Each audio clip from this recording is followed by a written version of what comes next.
how do you encompass and evaluate the nature and emerging trends in the bilateral Pak-US relations and the reasons behind them? We have a long history of partnership that must be understood.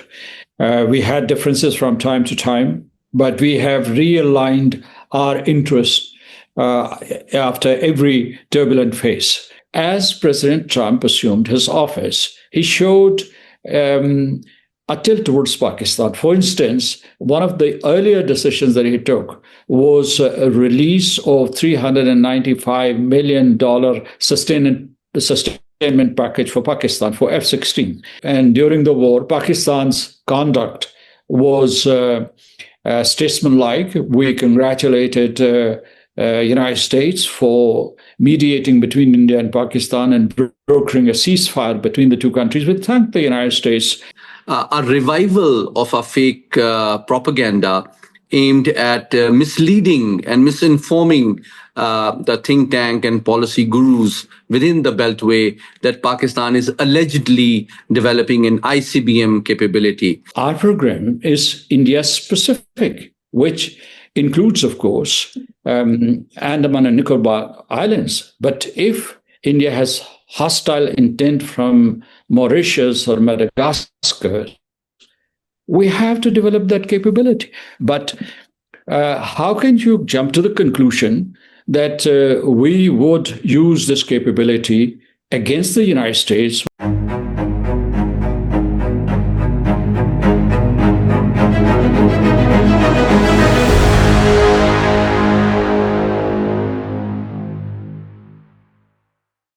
Viewers, very warm welcome to another episode of V News English program Perspectives, in which we bring before you the most insightful and informed perspectives from around the world on the most critical issues that the world faces today. A recent topic which has attracted some attention is the improving relations between Pakistan and the US and somewhat deteriorating ties between New Delhi and Washington. So in order to understand and decipher the nature and context of these transformational changes in the bilateral relations between Islamabad and Washington and New Delhi and Washington, we are joined today by one of the leading authorities on Pak-US relations, one of the leading diplomats of Pakistan, Ambassador Masood Khan, who has also served as a former president of Azad Jammu and Kashmir. Sir, it's an honor that you have spared your precious time today to our program today. Thank you. It's a pleasure to be talking to you. So let me start off without any further ado, that how do you encompass and evaluate the nature and emerging trends in the bilateral Pak-US relations and the reasons behind them? You know, in the past 7 decades, we've had a very close partnership, and we had fluctuations or turbulence in our relationship. But we've had ups and downs, peaks and troughs, but we've always come back to each other. And we have a long history of partnership that must be understood. We had differences from time to time, but we have realigned our interests after every turbulent phase. Now, I would like to say that this particular phase, which we have witnessed recently, this is in fact a realignment, a strategic realignment of our relations with the United States. And United States strategic readjustment and recalibration of its relations with both India and Pakistan. So you can say that it's a paradigm shift. It was in the offing before the May India-Pakistan war, but it is seeing fruition in the aftermath of the war. And its peak, of course, was the meeting between Field Marshal General Asim Munir and President Trump. And President Trump, uncharacteristically and without a precedent, hosted foreign chief of army staff. So this has never happened in the White House before. So this is very unprecedented, and therefore this meeting assumes a very, very significant dimension. So, Okay, let me ask a follow-up question on that very important introductory remarks by yourself. That it seems the sense in Islamabad is that after the short but very intense Pak-India conflict in May 2025, it seems that Pakistan and Washington have come closer, whereas there are new difficulties between New Delhi and Washington. What could be the possible cause of that trend? United States and India were very close, and during the Barack Obama administration, the Trump administration, the first Trump administration, and in the beginning of the second Trump term. But there was underneath volatility and misunderstanding between the two countries. And I'd say that there were three reasons. One reason was that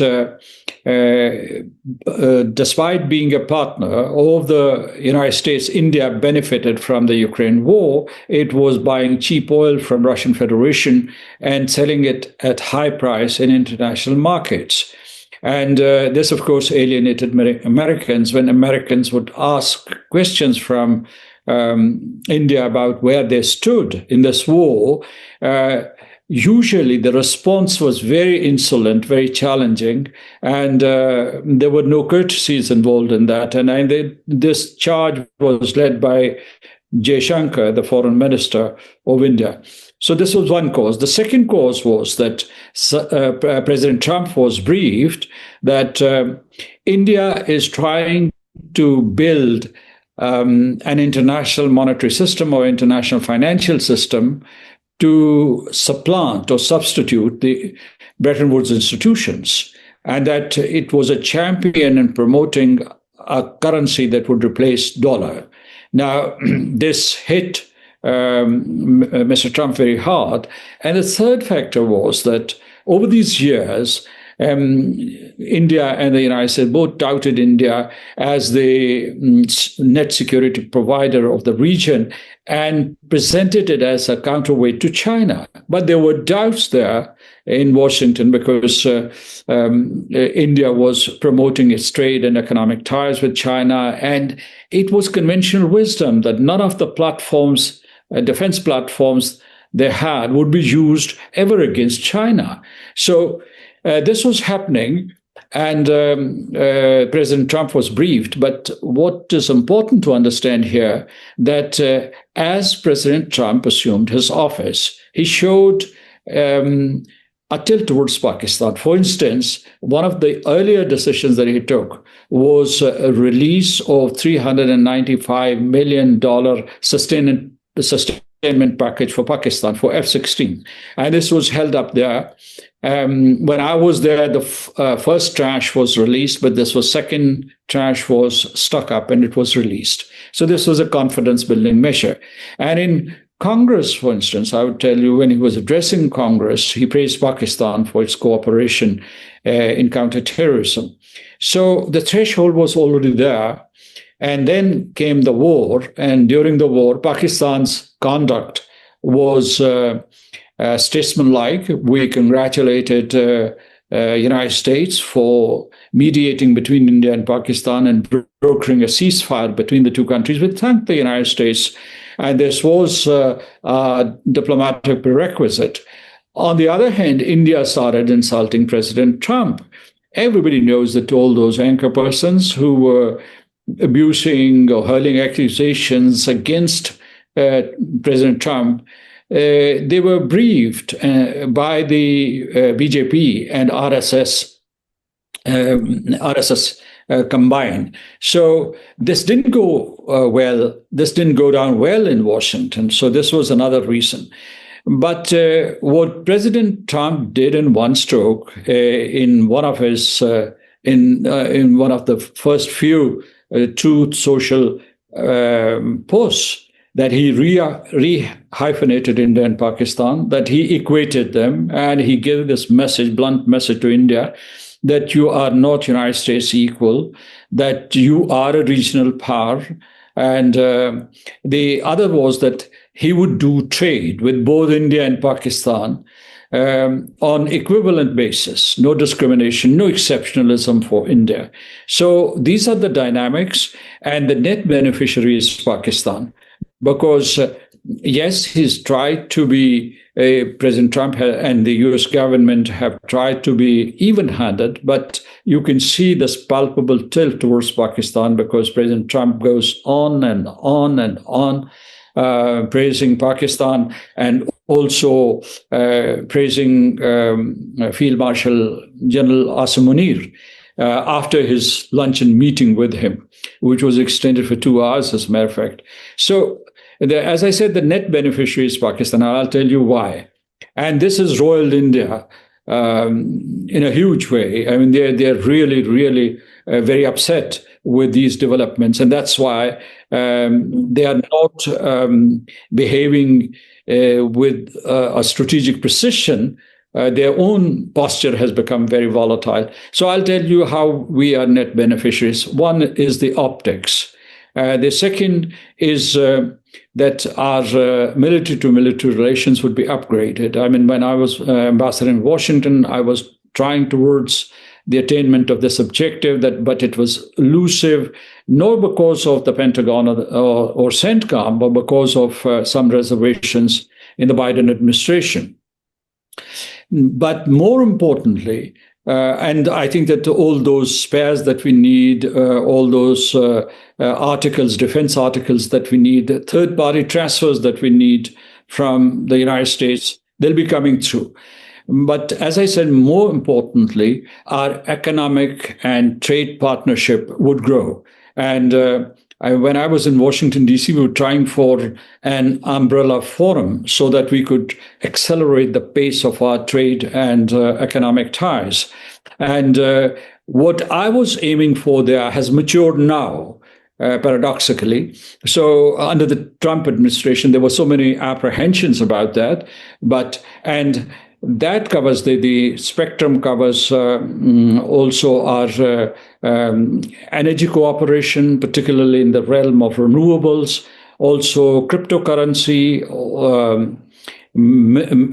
extractive industry, minerals, and these critical minerals like lithium and rare earth elements, and copper. There's a huge demand for these minerals in the United States for their semiconductor industry. And finally, I think that we would be able to collaborate regionally, internationally, because Pakistan is in a very strategic location.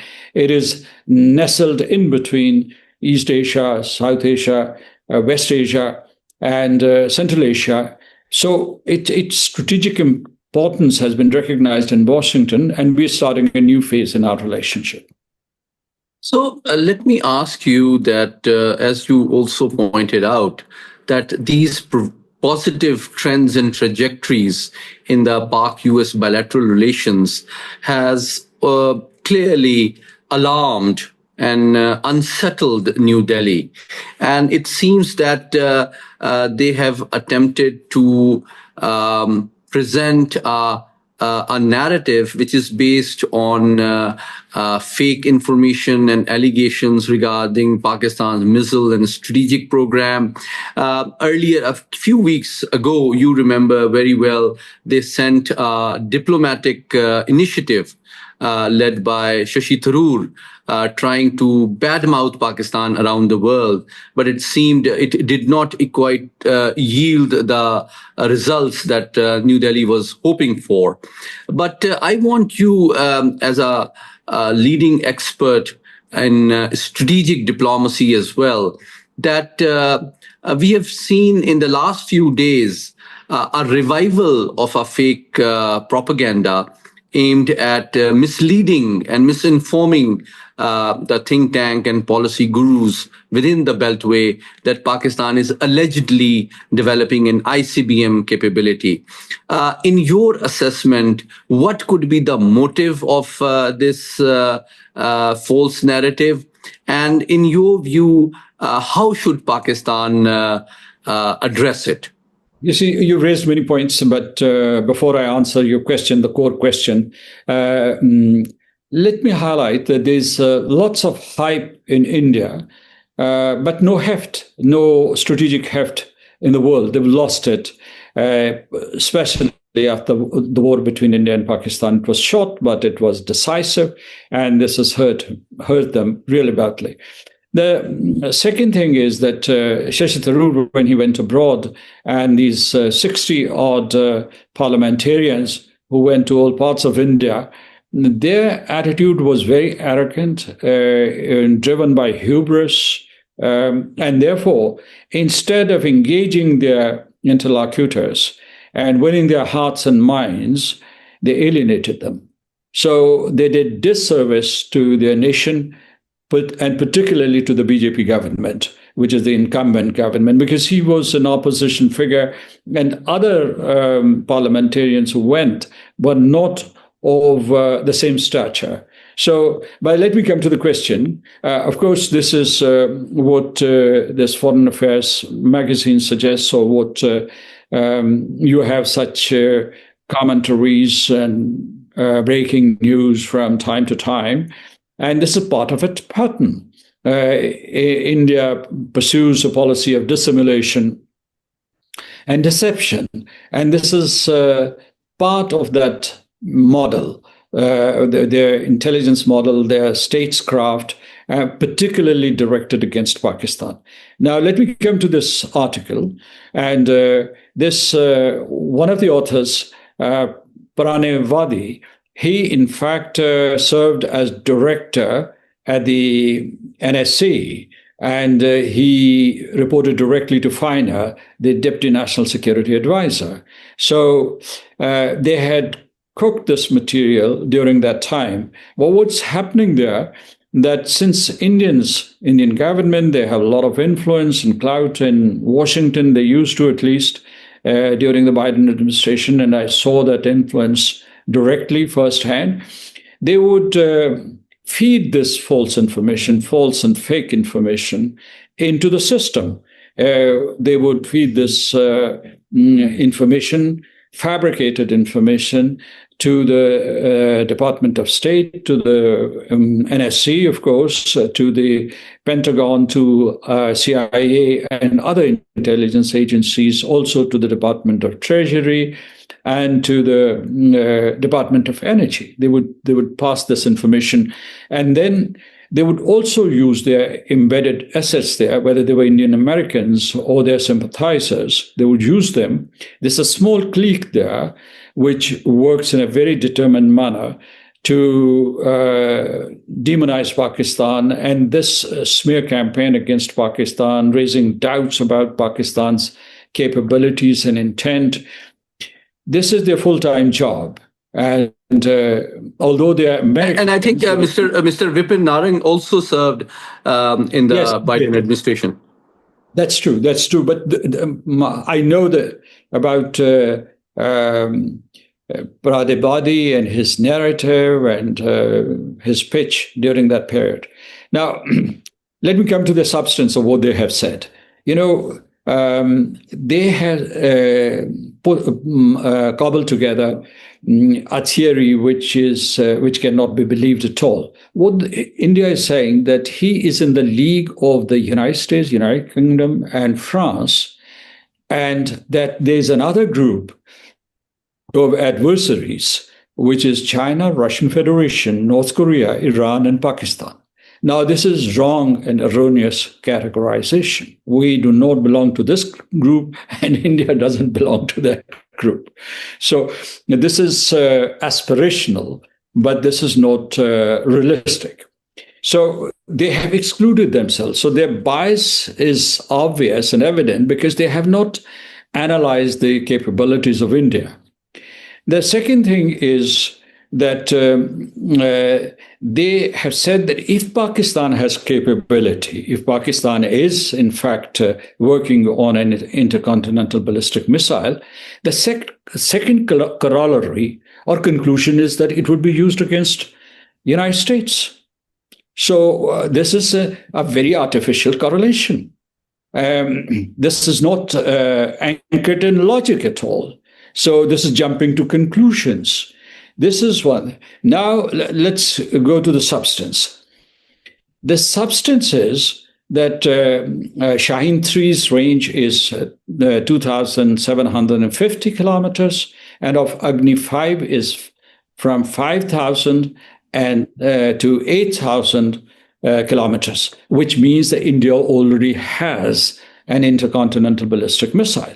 You're an expert in missiles and all these defense technologies, and you would know it instantly. Now, Agni 6 will have, which is under process, its range would be from 9,000 kilometers to 16,000 kilometers. And I would also like to add that India has been building these bases abroad. For instance, one is in Tajikistan, one is in Oman, in Madagascar, in Seychelles. And in Mauritius particular, I would say that it is about 3,500 to 4,000 kilometers away from Pakistan. So if they have a base there, they are going out of the reach of Pakistan, of this Shaheen 3 that we've had, because it is 2,750. So as we have said, I mean, this is a cardinal part of our doctrine, that our program is India specific, which includes, of course, Andaman and Nicobar Islands. But if India has hostile intent from Mauritius or Madagascar, we have to develop that capability. But how can you jump to the conclusion that we would use this capability against the United States, which has been our friend and partner? We are all still our major non-NATO ally, and we have worked together during the war on terror. We are recalibrating and resetting our relationship right now, and we have 101 linkages. And in the cities that they were mentioning, for instance, speculating about North Korea and then clubbing us together with North Korea, there are at least 1 million Pakistani Americans are living in the United States of America. What are they talking about? So, and say that if another falsehood and false correlation, they said that if Pakistan is working on an ICBM, then the United States has no choice but to declare it as nuclear adversary, right? So this is again very strange, and this is very strange logic. They need to be taught logic and mathematics and natural. I think, sorry to interrupt you, but I think if the same principle should be applied on France and Britain as well, which are NATO members then. True. So, but let's talk about India's record. As I said, I tried to establish that they are feeding this false information because in Washington, sometimes to my friends in informal settings, I used to say that India is pursuing its foreign policy objectives vis-a-vis Pakistan through Washington, and you capitulate a lot of territory and you give them space to do that. So this is precisely what is happening. There's a backlash, of course. I mean, there's a backlash against Israel in the United States. There's also a backlash against India. The intelligence community is understanding India's motives and plans vis-a-vis the United States. Now let's come to, because if you talk to the Indians and if you listen to Jay Shankar or Narendra Modi or the RSS leaders, they consider United States to be an adversary, that it's a competitor. They think that there are 4 or 5 big powers in the world, and they are competing with the United States, Russian Federation, and China. And the United States doesn't like that kind of comparison. So this is one thing. Second is that what I was saying is that who would know better than you India's poor safety record in the nuclear domain? I mean, let me start with the BrahMos missile that they fired in early 2022 against Pakistan's soil. and did not get in touch with us through a hotline or through conventional means with Pakistan for 48 hours. And if we had not shown restraint and responsibility, and if we have fired back, let's say, nuclear tipped missile, what would have been the consequences for the region? Because you have to act fast. And later on, they came up with this lame excuse that it was an accident, it was not intentional. If it was an accident, the first thing that should have done was to pick up the phone and tell Pakistan that a missile has been fired by mistake. Now, second, you would know, and you can in fact inventorize and catalog them, that there have been at least 27 incidents of thefts of nuclear materials, nuclear and radioactive materials, which found their way into the black market. So India has a very poor record, and it can launch its missiles against United States bases. It can hit, given the current capability, if their intent changes, they can hit continental United States, and they can hit their bases all over the world, in Asia Pacific, Diego Garcia, in the southernmost parts of the Indian Ocean. So this is a very, very lethal combination that you see. India is a terrorist country. It has been practicing terrorism against Pakistan and against its own people, against Muslims, against Dalits, against Christians, against Kashmiris. So it has been practiced, and it's in fact a champion of terrorism. I mean, it doesn't hide it very much because it was caught red-handed in Canada and the United States for the assassination and attempted assassination of a Sikh leader. I mean, 2 incidents. So what we want to say that this weapons of mass destruction that India possesses and terrorism, their policy of terrorism as a tool of their statecraft inside the country, in the region, and across the continents. This is a toxic brew, a lethal combination, as I said. And if they can target Sikh dissidents or Sikh activists, why would they not fire their ballistic missiles or intercontinental ballistic missiles against the United States, against continental United States?